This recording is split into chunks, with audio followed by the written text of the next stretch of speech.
വീണ്ടിടും ലക്ഷ്മി വരനാഥ കൈതൊഴുന്നേ ഈരേഴും മാനുഷ കേസരിയായിടും കോടക്കാവന്നനെ കൈതൊഴുന്നേ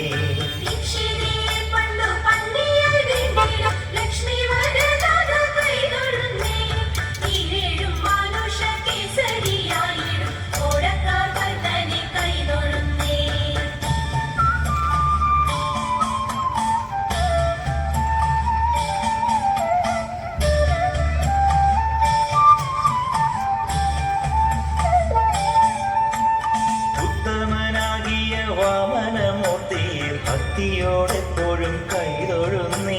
പൂക്കോടെ ഭൂപതിമാരെ കൊല ചെയ്ത ഭാർഗവരാമനെ കൈതൊഴുന്നു